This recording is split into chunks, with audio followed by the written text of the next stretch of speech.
after I faced my own mortality and went through the process of chemotherapy and immunotherapy, et cetera, I thought the most important thing for me is to be a mentor and tell stories, basically, and use narrative. So I changed my writing style. My writing became very different, and I tried to mentor as many younger scholars as possible. You became a little more of a storyteller, right? Yeah. Welcome to Believe in Progress, the American Association for Cancer Research Foundation podcast. Join us and be inspired by the incredible stories of those who have faced cancer with strength and resilience, and the medical professionals who are working tirelessly to find new treatments and ultimately a cure. Believe in Progress isn't just about the science of cancer. It's about the human side of this disease. Together, we can make progress in the fight against cancer and bring hope to those who need it most. Welcome to the Believe in Progress podcast featuring Dr. Paul Stoller.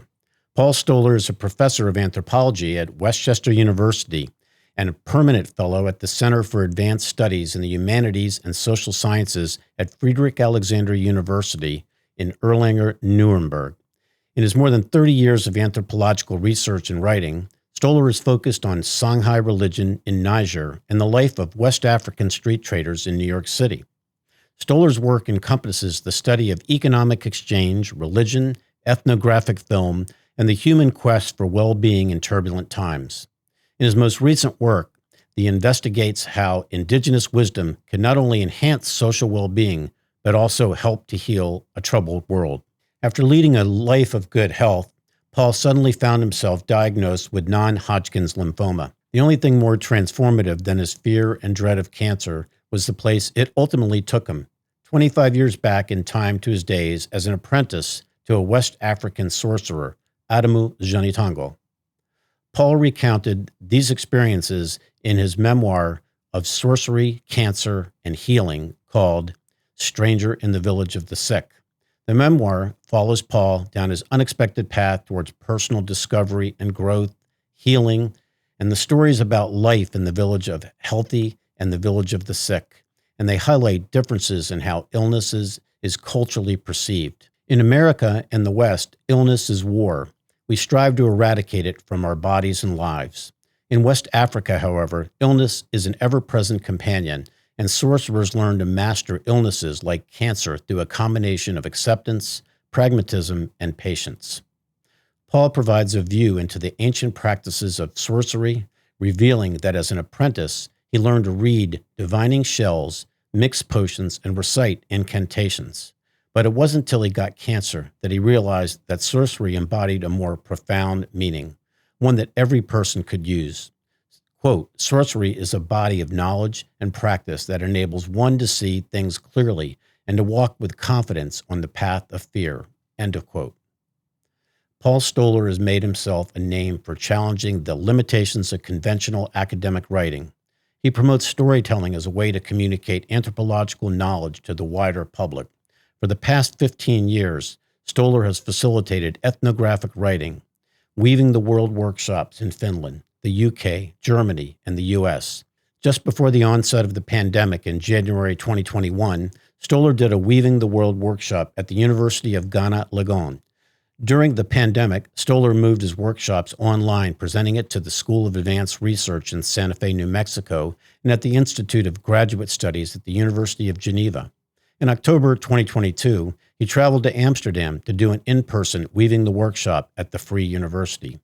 Stoller has published 16 books, including ethnographies, biographies, memoirs, as well as 3 novels. Since 2010, he has been blogging regularly on culture, politics, and higher education for the Huffington Post and Psychology Today, and has become an advocate for a more public and engaged anthropology. In 2013, King Carl Gustaf of Sweden awarded him the Anders Retzius Gold Medal in Anthropology. In 2015, the American Anthropological Association presented him the Anthropology in Media Award. Here's the synopsis of Professor Stoller's new book, Wisdom from the Edge, Writing Ethnography in Turbulent Times, which is published by Cornell in 2023. Wisdom from the Edge describes what anthropologists can do to contribute to the social and cultural changes that shape a social future of well-being and viability. Paul Stoller shows how anthropologists can develop sensuously described ethnography narratives to communicate powerfully their insights to a wide range of audiences. These insights are filled with wisdom about how respect for nature is central to the future of humankind. Stoller demonstrates how the ethnographic evocation of space and place, the honing of dialogue, and the crafting of character depict the drama of social life, and borrows techniques from film, poetry, and fiction to expand the appeal of anthropological knowledge and heighten the ability to connect the public to the idiosyncrasies of people and locale. Ultimately, Wisdom from the Edge underscores the importance of recognizing and applying indigenous wisdom to the social problems that threaten the future. Well, Paul, welcome to the Believe in Progress podcast. And for the audience out there, I just want you all to know that Paul is my big brother and extremely proud of what he's done and what he's accomplished in his career. But more importantly, there's a phrase that we use, and he's a great mensch and a great role model for me. So, Paul, welcome to Believe in Progress. Well, thank you, Mitch. Thank you so much. Mitch is my little brother, and he is much better looking than I am. We all will agree with that, right? Well, Paul, you've had such a great career in anthropology. How'd you get interested in anthropology in the first place? Well, I went into the Peace Corps and went to the Republic of Niger in West Africa, and I learned French, and I learned Songhai language, which is the language spoken in the western part of Niger, and fell in love with it, basically. And then I decided that I wanted to find some way to get back to West Africa. And so I went to graduate school and studied linguistics and eventually social anthropology. And I've been going back and forth doing that ever since. Long time ago, many decades ago. And you've done a lot of work with folks in New York City, people that I believe, many of the people, the family, the husbands, and they come over and they're trying to make a living for their family back in Niger. Can you explain a little bit about that? The earliest part of my field work was in research was in western Niger and rural areas. And I did that for about a 20-year period. And then there were some complications there in Niger. They have some political issues. And so I found Nigerian in New York, in Harlem on 125th Street.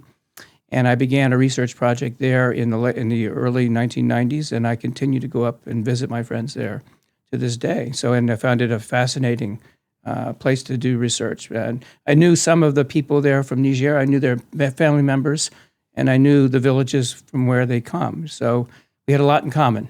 And you speak the language fluently? Yeah, I'm fluent in Songhai language. Can you say something to the audience? Sure. Watikuru I go checha bora kam gama zarmachenya ma bora sino America daigaba madi bora kam go gama zarmachenya I'm a koi ambassador I go fakare kala waneka fata kala gakang. And translate that? So every day I'm looking for someone who speaks Songhai language in Philadelphia or in the U.S. It's hard to find, but when I do, one place I can do it is in the embassy in Washington, D.C. When I go there, I shoot the breeze with people from sunup to sundown. That's what I just said. That's really cool. And the research project that you were working on for many years with those folks, could you talk a little bit about that? The ones in New York? Yes. Yes, I was interested in how these people from rural West Africa adjust to life in New York City. How they, what are their social connections? How do they make a living? They adjust to the sort of difficulties and challenges of living in the Big Apple, and how they manage their relationships with people that they left back home. And so, so there's a lot to do with the informal economy, and many of them are quite successful. They've opened up import-export enterprises, and some of them have done quite well for themselves. And did your research have any specific findings? Did they, like when you talked about how they adapted to the North American culture and things of that sort? I guess the major finding is that we could learn an awful lot from them, having come here with nothing or virtually nothing and making so much out of their lives. They could do a crash course in entrepreneurship, and we could learn a lot from them. You've been teaching at Westchester State University for many years now, and about 2 or 3 Fridays ago, I was honored to attend a really cool symposium exposition at the university, and they were honoring your work. Could you tell the audience a little bit about what was going on and what's still going on at Westchester right now? Well, I've been at Westchester University for many, many decades, and I'm going to probably be retiring in June of 25. And so, in recognition of my work, my colleagues put together a museum exhibit honoring my work both in Niger and also my work in New York City. So it's called Surrounded by the Spirits, and has a lot to do with the nature of seeking well-being and what West Africans can teach us about how to achieve a measure of well-being in life. Let's flip the switch a little bit and talk a little bit about cancer. AACR, as you know, is dedicated to finding cures for cancer through funding research and education. And could you tell us a little bit about how you discovered you had non-Hodgkin's lymphoma, B-cell? Sure. I had a routine medical checkup, and my physician felt a mass in my abdomen. Were you feeling sick, though? No, I felt perfectly okay. Okay. You know? No symptoms? No symptoms, nothing. A little bit of fullness. I felt a little fullness in my abdomen, but I tried to attribute that to digestion. And he felt a mass, and then he said, well, this is not right.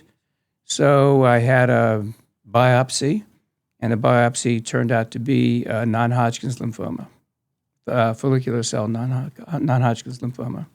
And I remember that diagnosis well. At the time, there was an experimental treatment, Right. That was Rituxan. That's right. Could you tell us a little bit about the experience with the doctor talking to you about what options you have? Well, when you're told that you have cancer, it's devastating news, right? Because you're facing your mortality. And so when he told me that, I had been doing research in New York. I had sort of finished my research in West Africa and had really sort of distanced myself from. I apprenticed to a well-known healer in Niger for a 17-year period, but he passed away, and I was turning the page. This is Adamu. Yeah, Adamu Jenitongo, my teacher, and so when I got this news, I hadn't really been thought. I never really gave my health very much thought. Just do my exercises, eat well. Didn't feel hardly ever got sick. And then, so when my physician told me that I had cancer, I was, shocked. And then all of a sudden I got this tingling in my stomach, and I knew how I was going to have to confront it. And the way that I knew that I had to apply what I had learned from my teacher to my experience of having cancer. So he came back. Well, the first thing we did is, and you were there, we held hands, and I recited the Genji How, which is an incantation that harmonizes the forces in the world, basically. So it harmonizes the forces in that room, and if you have a sort of diagnosis of cancer, there's a lot of disharmony, imbalance. So that text was to sort of create a sense of balance. And I told my physician that, if there's kind of imbalance, healing is an impossibility. So I said, this creates a measure of balance. So he said, and he was okay with that. So that was cool. And then he went out to calculate what I was going to get, what kind of poisons they were going to drip into my bloodstream. He came back, and we went back to the infusion room, and there he said, I want to introduce you to your oncology nurse. And she was one of the most beautiful women I had ever seen in my life. I mean, honest to God. And she said, hi, Paul, I'm Kelly. I'm going to take very, very good care of you. So I turned to my physician and I said, you see, the magic is beginning to work already. Do you remember that phrase, what the incantation you used? Oh, spoke? Yeah. Mm-hmm. Could you repeat that? Well, it's Bismillah, Sanawe Nuhuniga, San Dendi Kundi, halakagawan and double word jini kakun say fonda sama samana fonda say nyanda say nyanda sakam seni kakuno jini tongo say jini tongo I say welcome imi arago I mean bungira bone mini unkuno and Debbie. So that's and what does that mean? That means I speak to the seven heavens, I speak to the seven hells, I speak to the east, I speak to the west, I speak to the north, I speak to the south.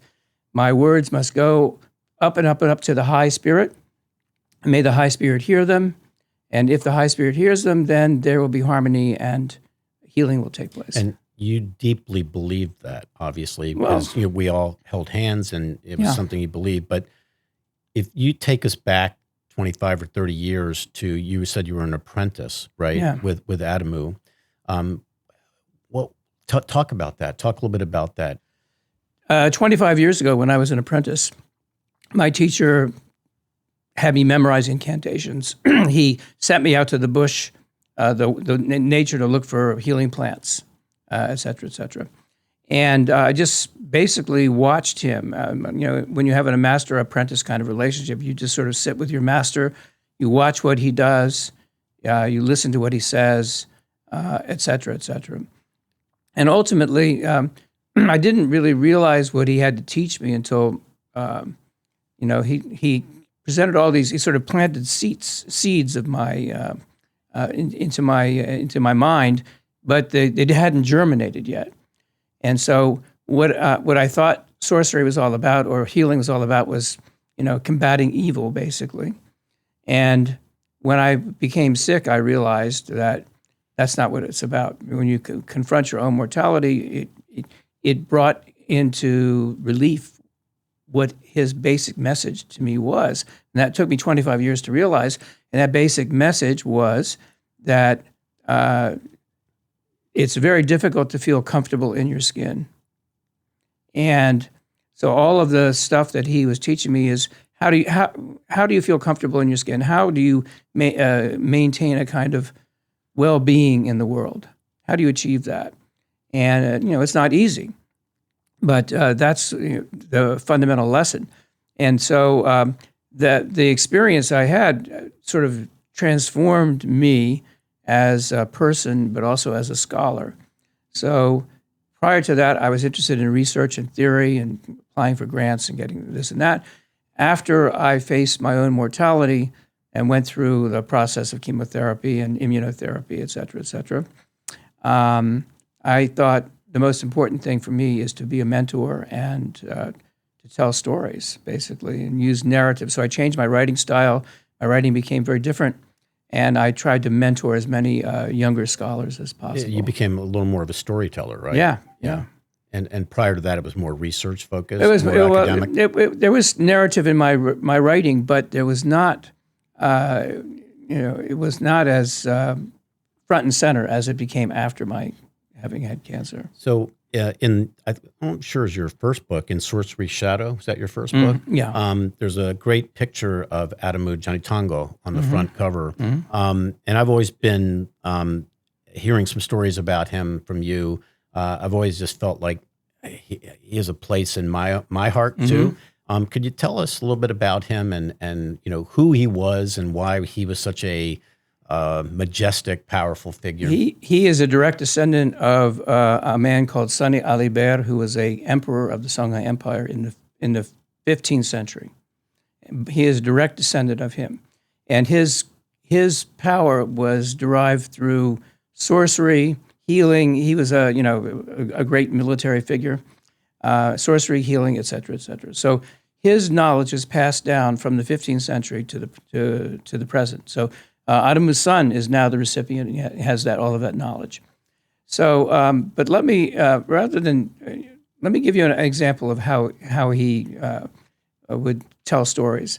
One day when I was, and I would sleep in the spirit hut next to him, which is a straw hut. And one day he woke me up at dawn and said, "Meet me on the side of the spirit hut." And he said, "I have important things to tell you." So I said, "Okay." So then we go off to this pond-frommed mat, and his grandson brings some tea, and he heats up the tea. He starts pouring the tea, and eventually we start sipping the tea. And his house was on the edge of the bush because sorcerers, healers, always, no one wants to live too close to them. So he always live at the edge of the wilderness. Why don't they want to live close? Because if you get too close, it may be dangerous for you, right? Okay. So you don't want to be too close. So they're seen as like fire. If you get too close to fire, you get burned. Okay. So he looked out into the bush and he shook his head and he said, things are bad. We've lost the old ways. People are not paying attention to the old words, the old ways. People are being inhuman to one another. They're not, social relations are frayed. People are cruel to one another. And he says we abuse nature as well. We're taking things from nature without paying due respect to nature. And he said, now because of that, we have either too much rain or not enough rain. We have hunger. We have drought. We have sick children. And he says that you can smell death in the air, all of that. And he said, basically, what I've learned, my whole work has been to try to maintain a balance between the village and the bush, or between social life and nature. And every day, my fellow people here, they disrupt that balance, and my job is to try to maintain it. So that is my work. And he said, he looked at me, and this is early on in my field work. He looked at me and he said, so you've been to the bush, you understand what it is. It's a dangerous place. You have to respect it. So he said, I want my work to become your work, right? And so, he told that story to me about 35 years ago, where he was focusing, it's kind of prophetic if you think about it, because he says that the bush is angry, nature is angry, and we just have to look around this past summer, the wildfires, floods, et cetera, and nature is angry. Pretty profound. And, so he's, you get people who live sort of on the edge there, and that's why I call my book Wisdom from the Edge, my latest book, is they have to be sensitive to these kinds of things. And they have a lot to teach us about our relationship to nature. And all of that is connected to our relationship to one another. And he was big on, you should try to respect people as much as you can, even if they're different from you, or if you think they're poor or they're ignorant, maybe they have something in them that is important to know. So you presented me with this many years ago, Yeah. And this comes from Niger. Yeah. And could you explain what this is and why it's important to me? That is a ring, and it has soaked in the blood of sacrifice over many, many years. And it was from my teacher's, my teacher's collection of rings. And so people, in that part of the world, they very often they wear rings that connect them to their spirit world, the spiritual world. And so that, that ring embodies a kind of energy that is protective. Hey, look at you. I'm feeling pretty good about that. I might be putting it on my finger now. If you keep it in your pocket, it's the same thing. Right? Well, let's go back to the cancer journey. I believe you wrote a book to talk a little bit about your cancer journey. Could you please tell the audience a little bit about that book and why you wrote it and what lessons you think we could gain from that? Well, the book is called Stranger in the Village of the Sick. And I wrote it because I felt that my journey through the sort of cancer land was enhanced significantly by applying two forms of healing. One is I obviously have respect for Western medicine, and my oncologist gave me at the time the latest kind of treatment, Rituxan. I was one of the first people to get Rituxan, and I got maintenance therapy as well. And I agreed to do that, but I felt that was in and of itself was insufficient for my well-being. So I would, I recite incantation every time I go for chemotherapy. I'd recite the Genji Help, which I just to create harmony in that space. And and I would spit in the four cardinal directions. Nurses got used to me after a Right. while, and they say, "Okay, this is all right." Well, what the hell, And and I just wrote the book to show that there are, there's a lot of wisdom in the world, and there's not just one way of doing things. There's multiple ways of doing things, and if you employ these kinds of things, it enhances your well-being, and it did for me. And I hope that the people who read the book would get, especially cancer patients. Most of the book was sort of aimed not to an academic audience, but to physicians, nurses, and cancer patients and the families of cancer patients. That book's still available? Oh, yeah. Yeah, so Yeah. we will, in our notes, we will put a link to how, Yeah, it's a how Beacon, people Beacon can get Press. it. Beacon publisher. Press. Mhm. Okay, great. Like, do you talk about that a lot? Like, even with your students, do you talk about that book and your cancer journey at all? Sure. I talk about I talk about wellness a lot to my introductory students. I talk about that a good deal, and I talk about I do it in terms of I talk about it in terms of the village of the sick and the village of the healthy, and I tell them that I'm going to be giving that lecture next week, I think.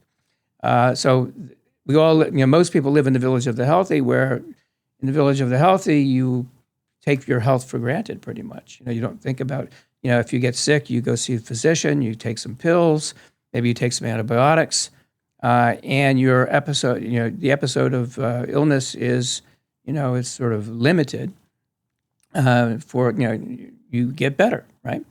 But if you have, there's the village of the sick, and that's the village that people live in who have illnesses that have no cure. And or the cure is so a lot of cancer, for many cancers that's the case. For autoimmune deficiencies, like Crohn's disease, various other kinds of illnesses, some forms of heart disease as well. So if you're in that village of the sick, it's hard, in your faith, that there's not a real cure for what you have, but you're in remission. When you're in remission, you are neither here nor there. You're in between. You're between health and illness. You look healthy, but you know that you're not, because you're not going to be cured of your illness. Maybe you'll be in remission for a long time, but that specter of the fact that you can have relapse at any moment is there. It doesn't go away. So the way that support groups for various cancers, the reason that they are successful is that you can go into a support group and you've all been through the same thing. You've all faced your mortality, and you don't have to say a word to them. You have this sort of immediate understanding, and that creates a kind of confidence, and people can bare their soul and feel comfortable talking about things that they're most fearful about. And so it's very therapeutic. And the other frustrating thing is that when you're in the village of the sick, you can never go back to the village of the healthy. You're there. You can talk to people in the village of the healthy, but they can't really understand the depth of your experience.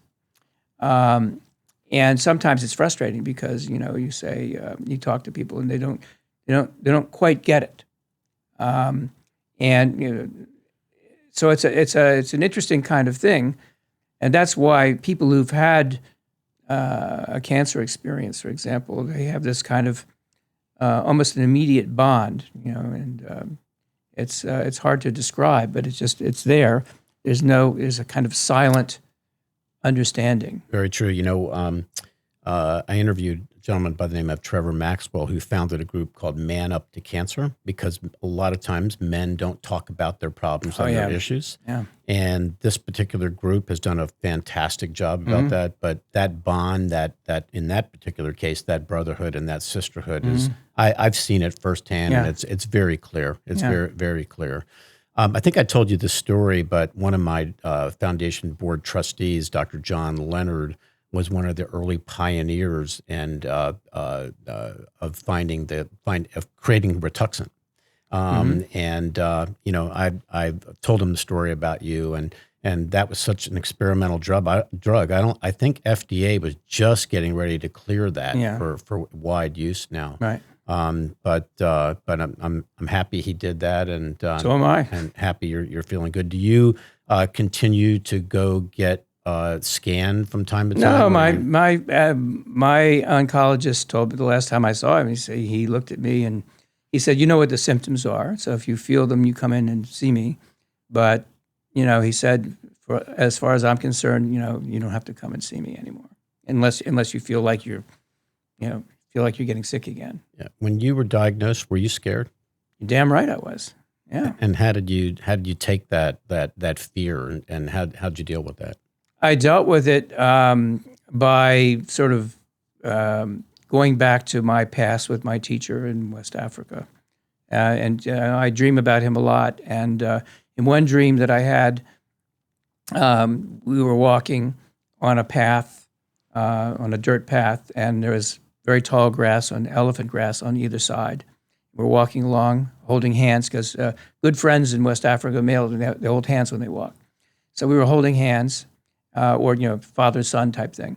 So we were holding hands, and then a lion walked out into the path and faced us. And so my teacher said, he told me, well, confront the lion. Just look at the lion, talk to him out of respect. Tell him that you respect him, and see what happens. So I, was quaking. The lion's looking at me, and I told the lion that I respect him. I'm not going to step back. I'm not going to step forward. In English or in Songhai. in Songhai? Yeah. Okay. And then the lion sort of looked at me and then went back into the woods. Then I woke up, and that was the day before I started chemotherapy that I got that dream. Really? Yeah. So, what advice do you have for people that are dealing with cancer and their fear? The fear of cancer. Do you have specific thoughts? I about think the best thing that people can do is to go to a support group, and there are lots of them, connected to your oncologist or a hospital or your church, that? Right. or synagogue or mosque, and seek a bond with other people, or the thing that you're, the man up kind Man of up thing. to cancer. Any kind of support group is so important because the worst thing that you feel when you're diagnosed is you feel like you are totally alone. There you are, you're confronting your mortality. You're alone, and you're scared. And so by going to a support group, you realize that these other people are going through the same thing, and you're not alone, and that they're there to help you. And so it's such an important thing to do. So many years ago, you had this idea, and we talked about it together, about a book called Climbing the Mountain. Yeah. Co-authored by Paul Stoller and Mitch Stoller. I must say that Paul Stoller did the majority of the writing, is a much better writer than Mitch Stoller. But could you talk a little bit about your thoughts and ideas about this book? That book is basically trying to put into practical language all the things that I've been talking about here Right. with you. So there are, it talks about how you deal with diagnosis. The whole process of diagnosis is very stressful because you don't really you don't feel well. Maybe you're sick. Maybe you're not. Then you have to get scans. You get CAT scans or PET scans or whatever, and then so that's very stressful. How do you deal with that? And what kind of what can you do practically to ease your stress about that kind of situation? A lot of it has to do with being in remission, because being in remission is psychologically very difficult because there's an uncertainty about it. I mean, you feel fine, but then maybe next week the cancer will come back. You never know, right? So that kind of uncertainty. So there's some exercises in there about how to live with that kind of uncertainty, or try to do it as best you can, but it's not easy. Paul, so for last year and for the next couple of years, you've been you have a special fellowship in Germany. You're actually in Nuremberg area. Yeah. Could you tell me what you're doing there now and how important that is to you. It's very important to me. I'm a fellow at the Center for Advanced Study at the Friedrich Alexander University in Nuremberg and in Erlangen in Bavaria. And there I'm a mentor, basically, to junior people who've recently got their PhDs who come there as fellows to work on projects that have to do with anthropology, but also there's people in religious studies and history. They're all working on sort of non-traditional healing practices. And so we have workshops. I do a writing workshop to sort of teach writing techniques about how to reach a larger public with their insights of what they, and they're from a lot of them from China, from India, they're from Eastern Europe, from Latin America. So it's a very rich experience. We have colloquia, we have lectures, we have workshops. You talk about cancer? Oh, yeah? Yeah. Yeah. I did, in my lecture, I talked about it. Right, but a variety of healing issues. Yeah, but they call it a sort of esoteric practices, but it's all about well-being and healing. And are there lessons to learn from that? Like, I love being a mentor. I love, working with my colleagues and hopefully leading and teaching. Mm-hmm. Do you feel the same as far as being a mentor? Well, for me, all of my learning, when I was younger, I learned sort of the basics of healing and basics of anthropology as well, sort of the ground level stuff. And then as time goes on, I developed those skills and ideas. But for the Songhai people, and for me as well, what's most important is when you reach elder status, and I guess I can call myself an elder now. Probably, yeah. Yeah. When you reach elder status, maybe you've mastered your craft as a, say, anthropologist or a healer or a physician, whatever. But the most important thing to do as an elder is to pass your knowledge on to the next generation. Be a mentor. Right. That's the most important. That's the sort of sacred trust. And so for me, that's what's the most important thing. So I have lots of people in Germany that I'm mentoring. I have lots of people here. I do writing workshops here, and I'm going next week to Germany to do a writing workshop. That's awesome. And it's so, I find it inspirational. That's what I'm supposed to be doing now. That's awesome. The Songhai people, when somebody is diagnosed with cancer, let's say in the village, what happens? Well, they probably don't know that they have cancer. So someone like my teacher would throw shells, so divinatory shells, which suggests that there is an imbalance, or they can see sickness, or they can see death in the shells. The best practitioners, when they see that, they would say, I can treat you for the sort of emotional element of it, but you should go to the capital city and see a doctor, have some tests done, and use both systems of healing.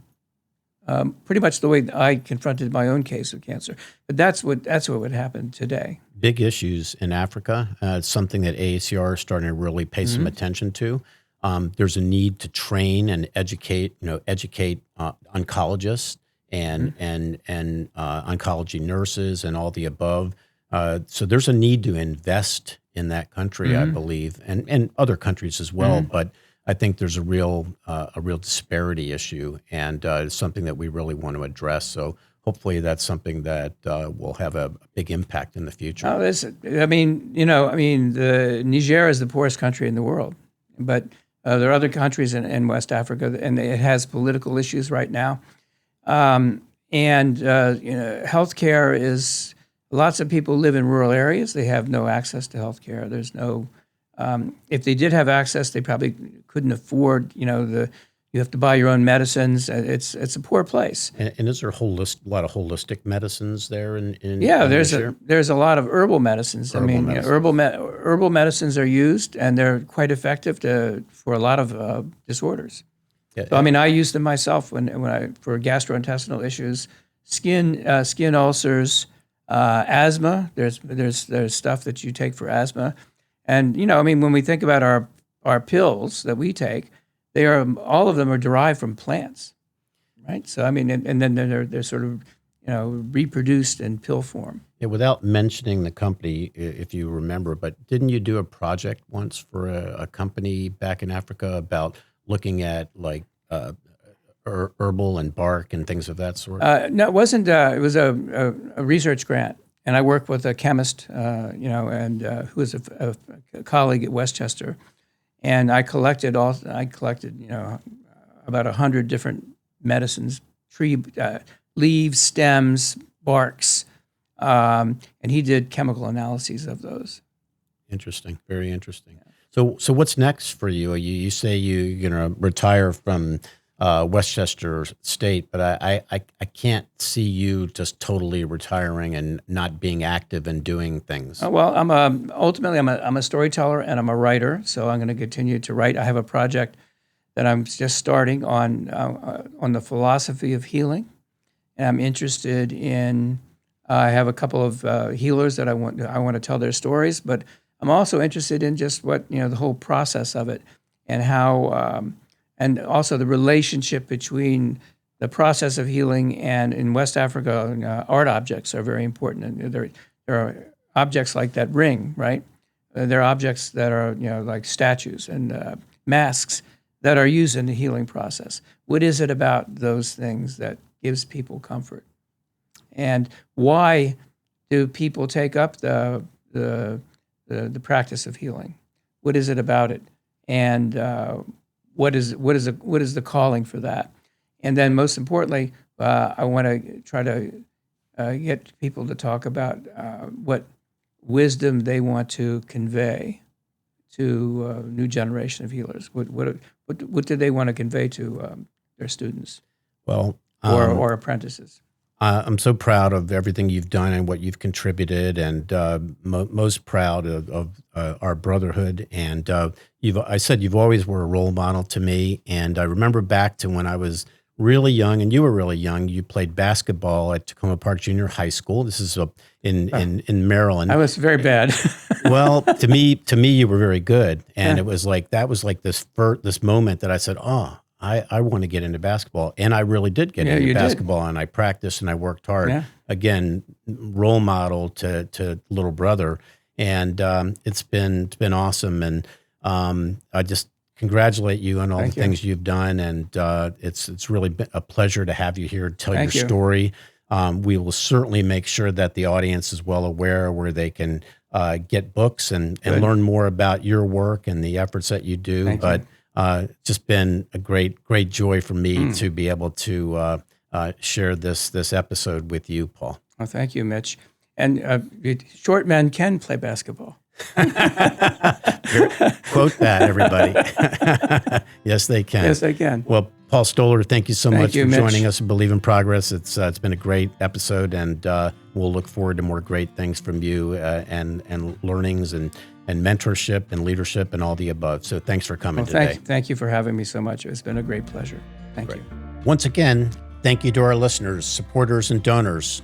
Remember, your support drives the progress against cancer.